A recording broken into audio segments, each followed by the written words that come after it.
Mes chers compatriotes, hôtes étrangers qui vivaient parmi nous, au seuil du Nouvel An, je suis heureux de vous adresser mon message de vœux. L'année 2020 a été particulièrement éprouvante en raison des impacts sévères de la pandémie Covid-19. Je prie pour le repos de l'âme de nos morts et souhaite prompt rétablissement aux malades. Je renouvelle nos remerciements et notre gratitude à notre vaillant personnel de santé et à tous les services de l'État engagés sur le front risqué de la lutte anti-Covid-19. Je salue et encourage la communauté scolaire et universitaire qui assure avec dévouement la continuité des enseignements dans un contexte si difficile. Ce soir, mes pensées vont également à nos compatriotes ayant péri sur les routes de la migration irrégulière. Je renouvelle mes condoléances et ma compassion à leurs familles. L'État continuera de combattre fermement les réseaux mafieux qui s'enrichissent en faisant miroiter aux candidats à l'aventure les promesses d'un Eldorado illusoire. Mes chers compatriotes, dès l'apparition de la pandémie en mars, le gouvernement a déployé en urgence un important programme de résilience économique et sociale de 1 000 milliards de francs CFA, financé par le Fonds de riposte et de solidarité contre les effets de la Covid-19, Force Covid-19. Je remercie toutes les bonnes volontés et tous les partenaires qui y ont contribué. Ce programme nous a permis d'organiser immédiatement la riposte sanitaire et de maintenir la maladie sous contrôle sur l'ensemble du territoire national, notamment par l'aménagement et l'équipement de 52 centres de traitement des épidémies contre un seul au début de la pandémie. Le gouvernement travaille également à l'acquisition de vaccins dans le respect des règles d'éthique en la matière. Devant la recrudescence des cas positifs, des cas graves et des décès, je dois vous redire avec insistance, mes chers compatriotes, que notre combat n'est pas encore gagné et que notre salut dépendra du respect par tous des règles de prévention. La responsabilité de chacun est engagée dans la lutte pour la préservation de nos vies et de notre santé. Et l'État continuera de veiller sur l'application stricte des mesures d'ordre public. En outre, le gouvernement poursuit les efforts d'amélioration de notre système de santé. Ainsi, avec ces nouveaux locaux et ces équipements de dernière génération, le service des maladies infectieuses et tropicales de Fann a été élevé aux meilleurs standards internationaux. En 2021, 4 nouveaux hôpitaux seront réceptionnés à Kédougou, Kaffrine, Sédhiou et Touba. 33 unités d'accueil d'urgence et 7 services de réanimation seront mis aux normes à Diourbel, Fatick, Kaffrine, Kaolack, Louga, Matam et Saint-Louis. 6 centres de dialyse seront ouverts à Ndioum, Kolda, Kaffrine, Sédhiou, Agnam et Kédougou, portant le nombre à 25. La prise en charge des malades du cancer sera renforcée avec la construction du Centre national d'oncologie de Diamniadio, dont les travaux vont démarrer en mars. Déjà, 11 de nos 14 régions sont équipées d'appareils de mammographie et 4 accélérateurs linéaires pour radiothérapie ont été acquis, en plus de la gratuité de la chimiothérapie pour les malades souffrant de cancer féminin. De même, 500 médecins et 1000 paramédicaux, en priorité des spécialistes, seront recrutés et affectés en tenant compte des zones défavorisées de la carte sanitaire. Le programme de résilience a aussi permis de soutenir les entreprises et les travailleurs et différents corps de métiers, y compris le secteur des arts et de la culture, à hauteur de 5,5 milliards de francs CFA. S'agissant du secteur touristique en particulier, un des plus durement affectés par la pandémie, il a bénéficié d'un crédit hôtelier d'un niveau jamais atteint de 50 milliards de francs CFA. De plus, les importants travaux de protection du littoral de Saly contre l'érosion côtière sur 7 km ont permis de sauver 17 hôtels, leurs emplois et d'autres activités de la zone liées au tourisme. 1 100 000 ménages, soit environ plus de la moitié de la population sénégalaise, ont reçu le soutien de l'État. Le gouvernement a également pris en charge les factures d'électricité des abonnés de la tranche sociale pour un bimestre, octroyé une aide financière à 126 724 membres de notre vaillante diaspora et facilité le rapatriement de 12 584 compatriotes. Nous déployons tous ces efforts dans un contexte de crise économique profonde qui continue d'affecter tous les pays, y compris les plus prospères. Notre taux de croissance, un des plus robustes de l'Afrique depuis plusieurs années, qui était projeté à 6,8% pour 2020, a drastiquement chuté. Mais nous rendons grâce à Dieu de nous avoir gratifié d'un hivernage pluvieux qui nous évite la récession. Ainsi, à la faveur des prévisions météorologiques qui annonçaient une pluviométrie abondante, j'avais porté le budget de la campagne agricole 2020-2021 de 40 à 60 milliards de francs CFA, soit une hausse de 50% pour l'achat de matériel et intrants agricoles. Grâce à nos efforts, les récoltes de cette saison ont battu tous les records. C'est le cas notamment pour les céréales, riz, mil et maïs, avec 3 811 000 tonnes, couvrant ainsi 95% de nos besoins en céréales, et l'arachide avec 1 826 590 tonnes. En soutien à nos braves paysans, le prix plancher du kilogramme d'arachide a été relevé à 250 francs CFA contre 210 francs l'année dernière. La campagne de commercialisation connaît un franc succès. En même temps, il faudra assurer l'approvisionnement régulier de l'industrie huilière et la sécurisation des semences.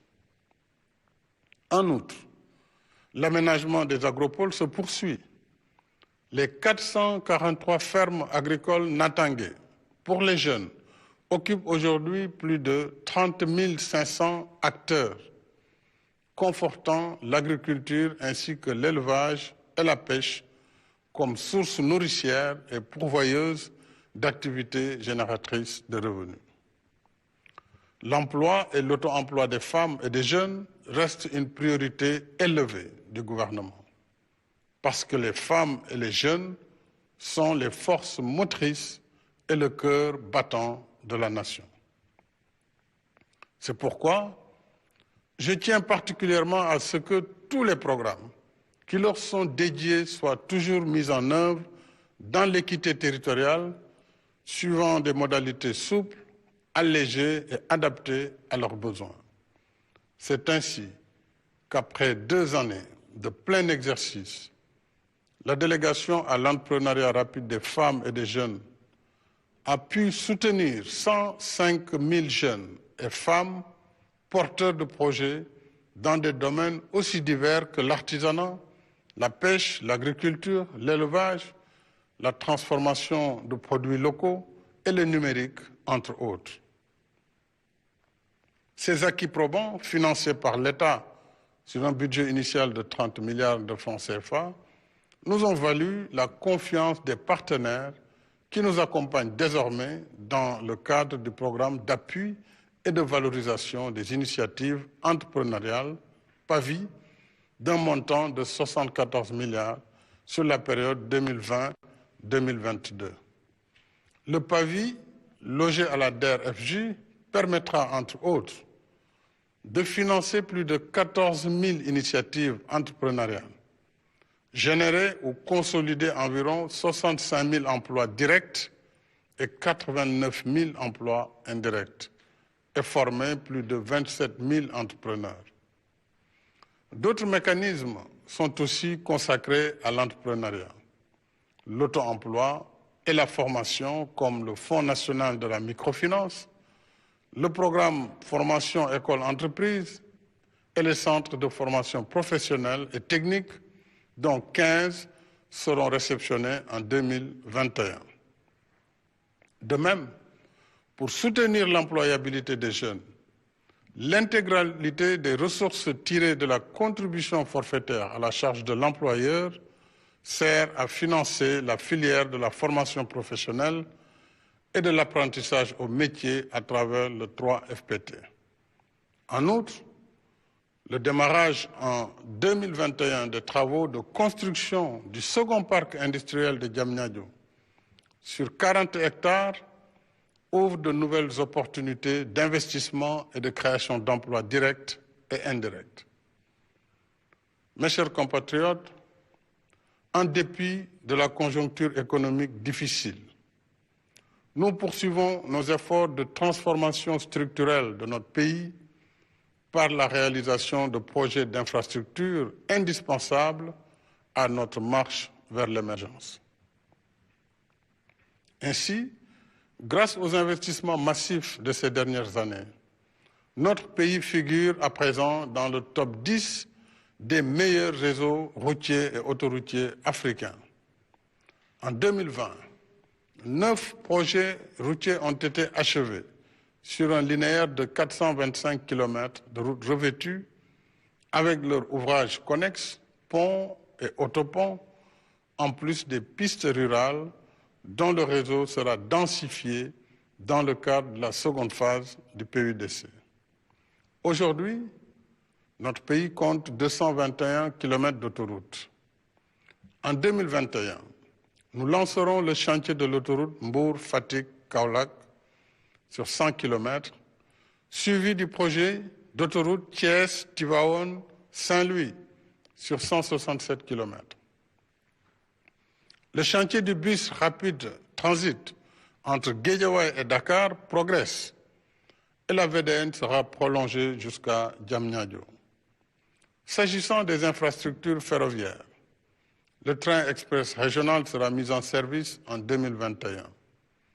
Le deuxième tronçon sur l'axe Diamniadio-AIBD étant en phase avancée de préparation. Avec la réhabilitation du chemin de fer Dakar-Tambacounda qui débutera en 2021, nous ferons revivre et prospérer toutes les activités liées au transport de masse, des personnes et des biens par voie ferroviaire. Concernant les infrastructures portuaires, les travaux du port vraquier de Bargny-Sendou se poursuivent. Je suis également heureux d'annoncer qu'après 3 années de négociations, nous avons conclu avec notre partenaire stratégique les accords relatifs à la construction du méga-projet de port du futur à Ndayane sur 1200 hectares. Avec plus de 840 millions de dollars pour la première phase, c'est le plus important investissement privé de l'histoire du Sénégal pour réaliser le plus grand port multifonctionnel de l'Afrique de l'Ouest avec un tirant d'eau de 18 mètres. L'État sera actionnaire dans la société concessionnaire et il l'est désormais pour les autoroutes à péage.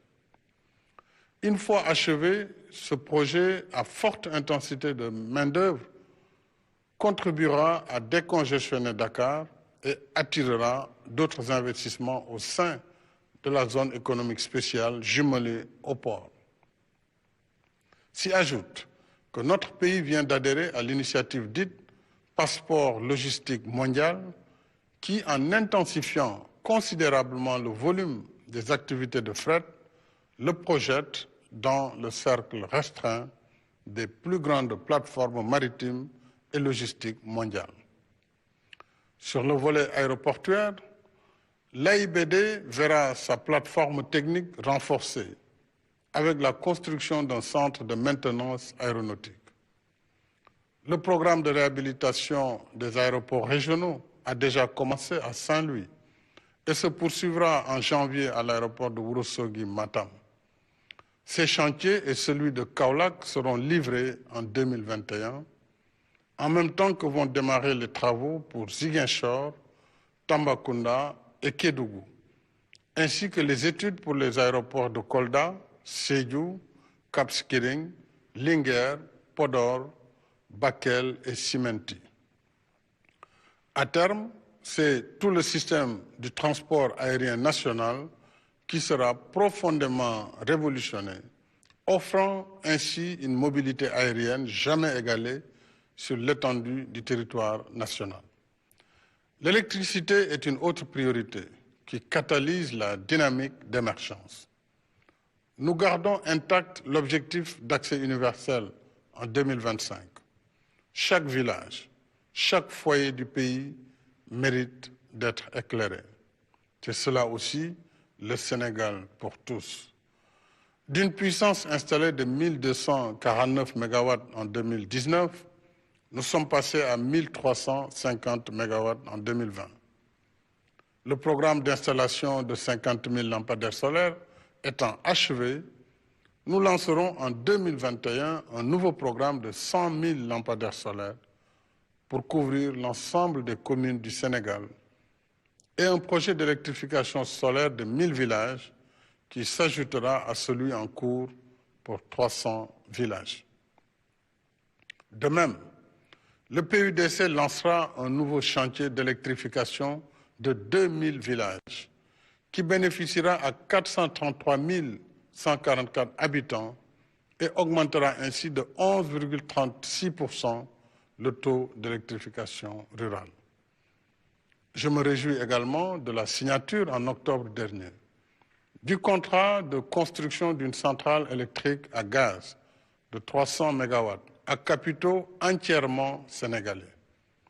Cette première de l'histoire du Sénégal dans ce domaine illustre de façon concrète l'application de la loi sur le contenu local pour l'exploitation future de nos ressources gazières et pétrolières. Mes chers compatriotes, avec un budget de 4 589 milliards de francs CFA contre 4 251 en 2020, 2021 devra être une année de relance de l'activité économique, en dépit des aléas liés à la pandémie. C'est l'objet du plan d'action prioritaire, ajusté et accéléré, PAP 2A, issu du Conseil présidentiel du 21 septembre et du nouveau cadre juridique du partenariat public-privé. Le combat pour le développement se gagne d'abord par l'état d'esprit. Plus que jamais, nous devons rester d'attaque et garder le cap sur l'objectif d'émergence à l'horizon 2035, en reprenant avec confiance et détermination notre trajectoire de croissance. Cet objectif est à notre portée parce qu'il prend forme dans tout ce que nous sommes en train de faire, notamment la réalisation d'infrastructures, la quête de la souveraineté alimentaire, la transformation structurelle de l'économie, la formation de nos ressources humaines, la politique d'équité territoriale et d'inclusion pour l'accès de tous aux services sociaux de base. Voilà le chemin de l'émergence. Et sur la voie de l'émergence, il n'y a ni temps à perdre, ni force à disperser, ni intelligence à divertir. C'est pourquoi j'ai prescrit au gouvernement de rester dans le temps de l'action, qui signifie fast-track, travail et résultats. Et c'est pourquoi je continuerai à dialoguer pour rassembler toutes nos forces et nos intelligences au service du destin national, notre cause commune. Car de tout temps, c'est dans l'unité et la stabilité qu'une nation qui aspire à l'émergence trouve la force qui féconde son progrès économique et social. Ensemble, nous serons plus forts pour dominer les contingences de l'immédiat, vaincre l'adversité, agir sur notre présent et forger un nouvel élan vers un avenir meilleur. À chacune et chacun de vous, mes chers compatriotes, j'adresse mes vœux affectueux de bonne santé, de bien-être et de réussite. Que la paix, la sécurité et la stabilité continuent de régner sur notre cher Sénégal, afin qu'il poursuive sa marche résolue vers plus de prospérité dans l'unité et la fraternité. Bonsoir et déwénati.